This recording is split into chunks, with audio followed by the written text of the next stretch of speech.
마태복음 5장 27절 말씀입니다. 우리 다 찾으셨으면 함께 읽도록 하겠습니다.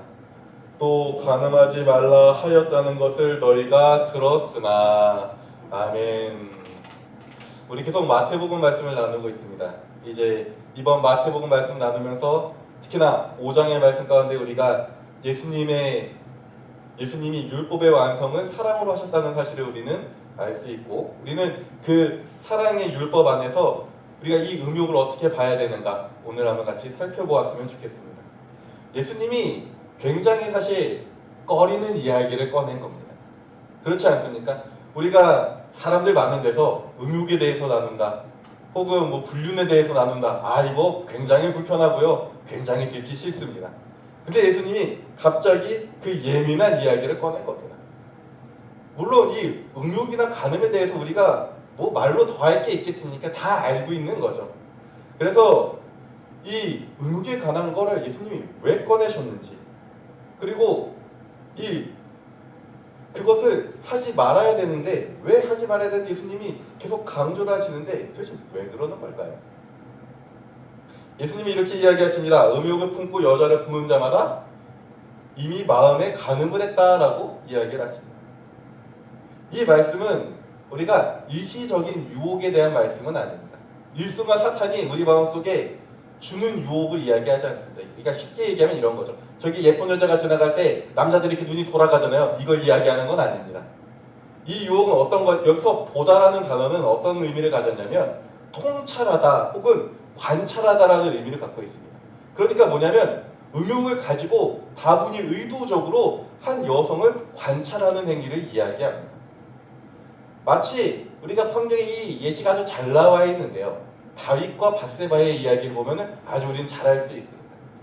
다윗이 왕궁 옥상에 거닐 때 밧세바가 목욕하는 모습을 봤죠. 한 여인이 목욕하는 모습을 봤습니다. 그런데 우리가 일반적이면 저쪽에 누가 목욕하고 있으면 아이고 이러고 눈을 돌리는 게 정상이잖아요. 근데 다윗이 그 다음 어떻게 했냐면 저 사람에게 찾아가서 이 사람을 데리고 오라라고 명령할 정도면 어떻게 된 거냐면 보는데 그냥 보고 아이고 저 사람이 세상에 목욕을 하네 이러고 아이고 민망해라 이러고 내려간 게 아니라 그 사람을 자세히 쳐다보고 이 사람이 어떤 사람인가 하고 자세히 살펴본 겁니다. 그것도 어떻게 살펴봤냐면 옥상에서 봤으면 좀 멀리 떨어져 있을 거 아닙니까? 그런데도 거기에 보면은 아름다웠다고 되어 있습니다. 그러면 뭡니까? 이 여자가 어떻게 생겼는지 유심히 쳐다본 거죠. 아마 눈에 뚫어져라 쳐다본 것 같습니다.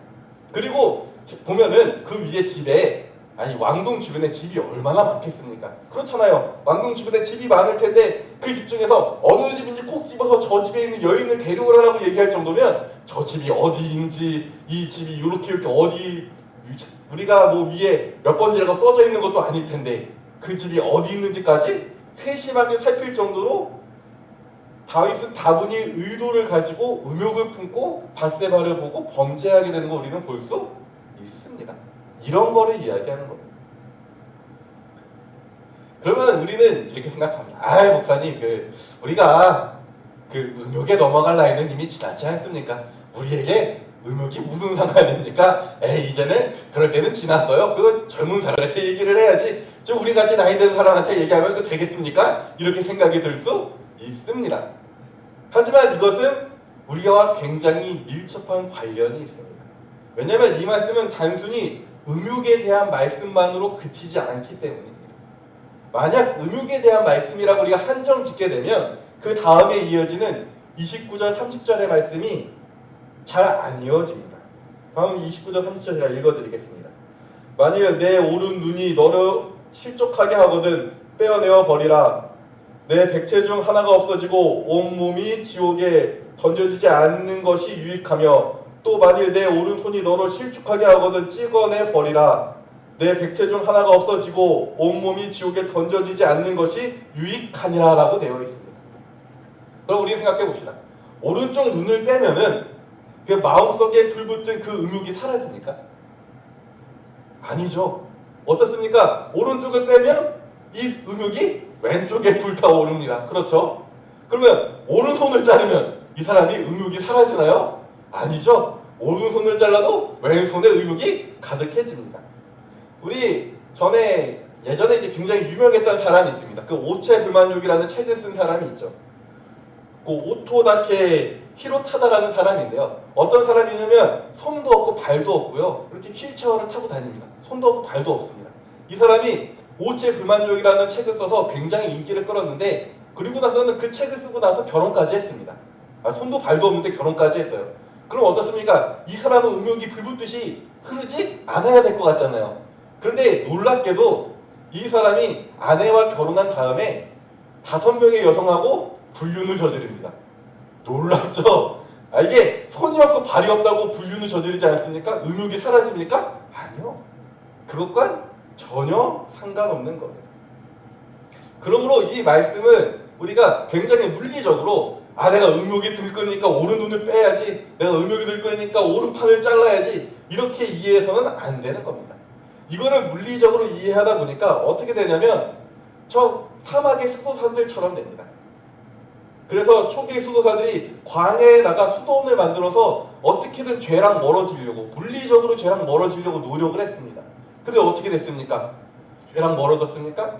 아니요. 그들이 계속 사탄이 혼자 있는데도 불구하고 계속 시험에 들었다는 기록들이 수도사의 일기나 그런 기록들에 수도 없이 나옵니다. 그래서 그 수도원들이 하나둘 만들어지다가 나중에 뭐가 됩니까? 수도원 아래 이상하게 고아원이 생기기 시작합니다. 이게 수도사들은 결혼도 안 하는데 아래 고아원이 생깁니다. 왜요? 수도사들이 마음이 좋아서 고아들을 모아다가 키워가지고 그렇게 된 걸까요? 물론 그런 경우도 미약하게 있긴 하지만 대부분 뭐냐면 이 수도사들의 사생아들을 키우기 위해서 아래 고아원이 생기기 시작합니다. 또 다시 이들이 노력을 합니다. 물리적으로 죄악에 벗어나기 위해 이들이 노력을 합니다. 그래서 어떻게 했냐면 물론 뭐 다양한 성경적인 의미를 이상하게 갖다 붙이긴 했지만 수도사들 가끔 그 사진들이나 이런 그림들 보면은 여기만 이렇게 밀어놓고 여기만 머리가 있는 걸 보는 그런 그림들이 좀 있습니다. 뭐냐면 이 가운데를 좀 밀면 못생겨져가지고 이 음욕에 멀어질 수 있지 않을까. 여자들이 그 손살에 치면 떠나겠지 이런 생각을 했던 겁니다. 그렇지만 여전히 수도원 아래 고아원은 사라지지 않았습니다. 그러니 물리적으로 우리가 죄악을 끊어내는 것은 거의 굉장히 어려운 일입니다. 그러면 예수님은 왜 오른손을 빼고 오른손을 찍어내고 오른눈을 빼라고 이야기를 하실까요? 오른쪽이라는 건 우리나라도 마찬가지인데요. 굉장히 좋은 것 혹은 성경적으로 하나님의 뭐 권능의 오른손이라고 이야기하듯 그 굉장히 힘 있는 것을 이야기합니다. 그러므로 이걸 이렇게 해석할 수 있습니다. 내가 오른눈처럼 좋은 것이 있느냐? 내 오른쪽 팔처럼 힘이 넘치는 것이 있느냐? 그런데 그게 만약 그것이 너로 넘어지게 한다면, 너로 잘못된 의도로 사람들을 바라보게 만든다면 뽑아내고 찍어내라는 겁니다. 이것은 오른쪽 눈을 뽑아낼 정도로 나로 실족하게 만드는 죄악된 의도를 거부하라는 겁니다. 오른손을 찍어낼 정도로 사악한 의도에서 벗어나라는 겁니다. 이 말씀은 처음에는 음행이라는 하나의 예시로 시작을 하지만 결국에는 나를 넘어지게 만드는, 하나님 앞에 무너지게 만들고 사탄의 유혹과 함정에 빠지게 만드는 그 모든 사악한 의도에 대해서 맹렬한 거부와 단호한 결단으로 벗어나라는 걸 말씀하고 계시는 겁니다. 다시 말해, 너는 지금 무슨 의도로 이 일을 하고 있니? 라고 하나님이 물어보시는 겁니다. 단순히 보는 행위만 봐도 우리가 얼마나 많은 죄악된 의도를 가질 수 있는지 알 수 있습니다. 누군가는 미워해서 봅니다. 그래서 어떤 사람이 내가 미워하는 사람을 이렇게 바라보면서 저 사람이 어떤 실수를 안 하나, 저 사람이 어떤 잘못을 안 하나, 내가 그 잘못을 두고 이 사람을 공격해야지 하고 이렇게 뚫어져라 보기도 합니다. 누군가는 저주의 말을 퍼붓기 위해서 기회를 엿보기도 하고요. 또 어떤 이들은 어떤 사람이 사기를 잘 당하려나 하면서 이렇게 두리번 사기칠 사람을 찾아보기도 합니다. 외국 여행지에서는 소매치기들이 여행객들이 방심하게 기다리며 그 물건을 어떻게 하나 훔쳐볼까 이렇게 은밀하게 쳐다보기도 하죠. 이렇듯 보는 것 자체가 중요한 게 아니라 그 기반에 어떠한 행동이 깔려 있냐가 굉장히 중요한 겁니다. 그러므로 오늘 이 시간 하나님께서는 너는 무슨 의도로 그 사람을 바라보고 있냐고 우리에게 물으시는 겁니다. 너의 오른손은 내가 가진 좋은 것과 힘은 무슨 의도로 지금 사용되고 움직이고 있니라고 하나님이 우리에게 물어보시는 겁니다. 그리고 그것이 만약 네가 죄악된 의도로 그거를 사용하고 있다면 그것이 아무리 좋은 것이건 아무리 강한 것이건 무엇이건 간에 끊어내라는 게 오늘 하나님의 말씀입니다. 그것이 아무리 좋더라도 우리 영혼이 지옥 가는 것보다 좋지 못합니다. 나의 자존심이 아무리 높을지라도 그 자존심 때문에 누군가를 미워하고 저주하며 지옥에 떨어지는 것보다 그 자존심을 내어 버리는 게 더 낫습니다. 만약 나의 명예 때문에 내가 악한 의도를 가지고 어떠한 음모를 꾸미고 있다면 차라리 그 명예를 내던지고 주님께 나와 울며 무릎 꿇는 게 낫습니다. 어떤 의리 때문에 내가 악한 계획에 휘말린다면 그 사람이 아무리 소중하다 할지라도 그 사람이 나의 오른팔처럼 나에게 힘이 되고 나를 도와주는 사람이라 할지라도 우리는 어떻게 해야 됩니까? 끊어내야 됩니다. 내가 아끼는 그 무엇이든 간에 우리 영혼이 지옥 갈 정도로 좋지 못하기 때문입니다. 나의 오른눈이 아무리 시력이 좋더라도 나의 오른손이 아무리 유능하다 할지라도 결코 나의 영혼보다 중요하진 않습니다. 그러므로 만약 그 무엇이든 간에 내가 가진 그 어떤 것이든 간에 내가 하나님께 나아가는 길에 걸림돌이 된다면 우리는 그걸 뽑아내야 됩니다. 그러면 어떤 사람은 이렇게 물어볼 겁니다. 그럼 의도만 안 악하면 됩니까? 의도가 악하지 않으면 마음대로 해도 되는 겁니까? 라고 물어볼 수 있습니다. 아닙니다. 우리의 의도는 아무 생각 없는 것이 아니고 멍하니 흘러가는 대로 두는 것이 아닙니다. 오늘 나누고 있는 말씀은 17절에 말씀하신 완전하게 하신 율법의 내용입니다. 그것은 로마서 13절 10절에 사랑은 이웃에게 악을 행하지 아니하나니 그러므로 사랑은 율법의 완성이니라 라는 말씀과 같이 그 완전하게 하신 율법은 사랑입니다.